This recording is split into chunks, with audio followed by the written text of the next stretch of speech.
Alam kong gusto mo ga yung makapal na flan sa ating custard at yung moist na chiffon na wala talagang butas-butas na napakaganda ng texture. Kaya ito na tuturo ko sa'yo. So dito gagamit ako ng 7x7x3 ng ating cake pan at mag-caramelize tayo ng 1/2 cup na white sugar. Pagkatapos ay isit aside natin to. Dito naman tayo sa flan mixture. Gagamit ako dito ng 5 piraso na whole eggs at ito'y large. Lagyan ko ng 1 teaspoon ng vanilla extract and din haluin ko muna yan bago ako maglagay ng 1 can or 390 grams na condensed milk. At maglagay lang ako dito ng 1 cup na evaporated milk.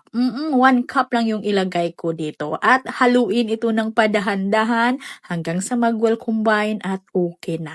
At ito'y salain lang natin. Salain natin ito ng 3 beses at eliretso na natin sa naka-prepare na pan na mayroon ng caramelized sugar. Pagkatapos isit aside, gawa na tayo ng cake batter mixture. Gawa lang tayo dito ng small recipe lang. Gagamit lang ng 3 pirasong egg yolk, 1/4 teaspoon ng asin, 1 teaspoon vanilla extract at 2 tablespoon ng white sugar at haluin muna natin. At maglagay ng 1/4 cup evaporated milk, 3 tablespoon ng mantika. Ang mantika ko nga dito ay yung ordinary lang. At haluin para matunaw yung mga dry ingredients bago ilagay yung 3/4 cup na cake flour at 1/2 teaspoon na baking powder. Mga para makuha nating moist na chiffon na napakaganda yung texture na walang butas-butas na naka-fine talaga yun or mapino talaga yung texture niya, ay yung sikreto natin dito na kailangan yung cake batter mixture natin ay hindi ito malabnaw. Kailangan ay tamang-tama lang yung lapot. Kagaya nito, pag masyado lang na matigas na yung malapot ng talaga mag-add lang ng kunti lang na tubig. Dito nga maglagay ako ng 1 tablespoon na tubig. At pag ganito nakalapot na yung hindi lang talaga masyadong malabnaw ay okay na ho yan. At itabi lang muna yan. Dito naman tayo sa ating mirang. Meron ako ditong 3 peraso na egg whites. Maglagay ako ng 1/4 teaspoon ng cream of tartar. At pag nagsimula na nag-create ng medyo makinis na bubbles yung ating egg whites, ay paunti-unti na din nating ilagay yung 1/3 cup na puti na asukal.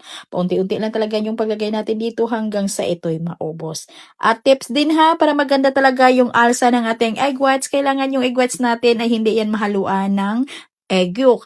At yung attachment at yung bowl na pinaglalagyan natin ng egg whites ay kailangan ay dry ho yan ha, hindi basa.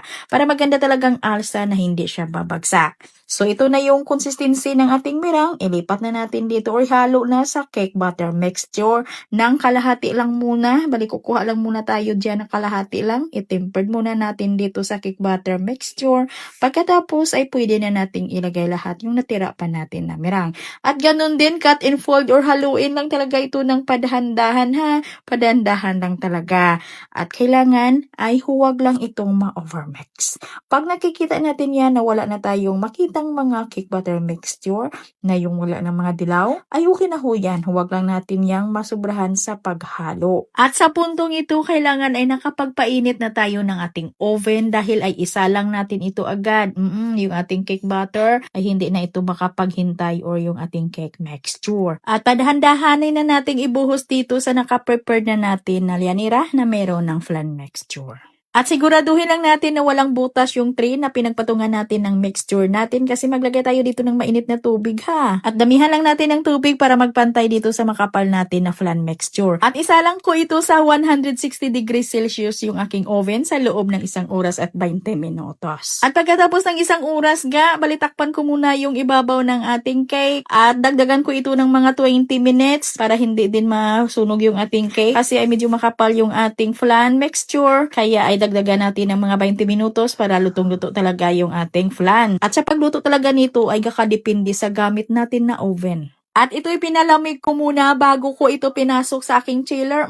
Nilagay ko ito ng 3 oras sa chiller bago ko yan tinaob at hiniwa. At sa pag-script dito sa mga bandang gilid ay gagamit din talaga ng manipis na bagay para hindi din masira yung flan natin sa mga gilid. Gagamit lang ng maliit at manipis na spatula sa pag-script dito sa bandang gilid para mabilis lang matanggal. At ito na yung gusto natin, yung makapal na flan at napaka-moist na pino yung texture ng ating chiffon cake. At hanggang dito lang yung ating video. Maraming salamat sa panonood at bye-bye!